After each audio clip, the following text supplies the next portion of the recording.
What's going on, guys? It's your boy Aspect coming at you with a video on boosting your kill death ratio in Call of Duty Ghosts. So, let's get into it real quick. I've got 8 tips that will help you improve your Call of Duty gaming. This death right here is embarrassing, so just try to forget about that. But anyway, tip number 1, practice makes perfect.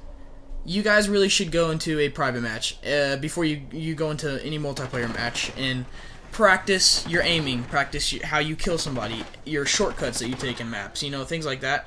It's important whenever you get into playing multiplayer with all these crazy noobs out there. So tip number 2, finding and playing a game mode you're most comfortable with. In this gameplay, I'm playing Team Deathmatch, and Team Deathmatch is definitely my most comfortable game mode in the game. I'm what you call a slayer, which is a guy who goes more for kills than he does objective. And no matter how harsh that sounds, I've just always been a slayer. I play the objective here and now when it actually matters, but me being an objective player doesn't really help me out at all. I always do bad, and I'm just terrible at it. But anyway, moving on. Tip number 3, using the gun you're most comfortable with. Stats do not matter, no matter whatever anybody says.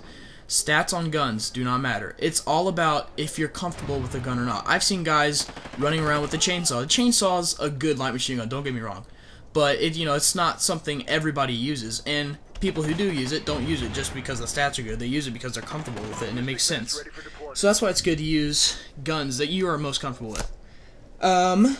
Tip number 4, use silent perks. Stealth perks, not silent. Stealth perks are what save you from guys hearing your footsteps halfway across the map. That drives me nuts. So that's why I always try my best to carry dead silence. But not just dead silence, but like off the grid and incog. Those 2 perks, 3 including dead silence, are important. And it's good to use those because you don't want like what happens to me all the time, people hearing your footsteps half across the map because they all have Turtle Beaches or Astros. It's just crazy how that happens. But moving on. Tip number 5, use kill streaks that help you and your team. I would say assault and support are two very important types of strike packages. The reason support's so good is because whenever you help your team out, it helps you out. Whenever your team has an Oracle up, you can see where the guys are and they can too, so they can kill the guys that you don't see. So it's perfect to use support. And assault's good for guys who are slayers like me because they can just get a whole bunch of kills and they can get kill streaks, and it just rises your KD like crazy. So now going on to tip number 6, work from the outside in. Don't get killed in the back. That is number 1. It is embarrassing to get shot in the back. I hate it so much. It's happened to me a million times, and it's embarrassing. And I never like getting shot in the back. But that's why it's good to work from the outside in. That's why you'll see in this video I'm killing more running around in a circle around the map than I am running right down the middle and getting stuff. But in this game, I actually was 1 away from a KM strike. So at the end, I kind of started rushing around trying to find guys, but I ended up dying, so I didn't get it. But yeah, it's good to work from the outside in. Tip number 7, always aiming in. You guys always have to aim in. If you never aim in, you're never going to get accurate kills, and you can't hip fire everybody across the map. It doesn't make sense. It's never going to work, and it never does. So, now, tip number 8. It is great to play with a friend, or friends. I'm playing with 2 of my friends right now, and playing with friends helps you.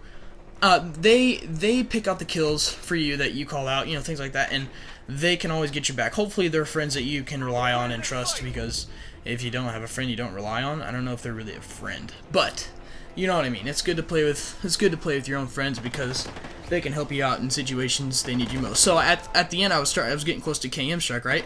Well, I asked my friends if they could not get as many kills because I just needed 1 more to get the KM.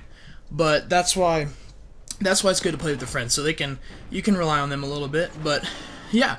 So another tip, just kind of a bonus tip. If you guys aren't using the stick layout tactical, I highly recommend you use tactical.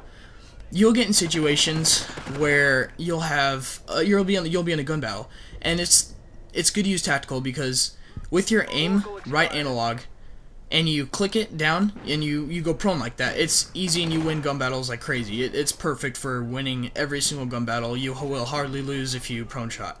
So it's really good to do that. But we are closing up on the last ticks of the video, so I hope you guys enjoyed it. Let me know in the comments what other videos you want me to make. If you guys could hit that like and subscribe, that would be perfect. So I appreciate you guys taking a moment and watching this video, and hopefully these tips can help you improve your Call of Duty gaming. The Aspect is out.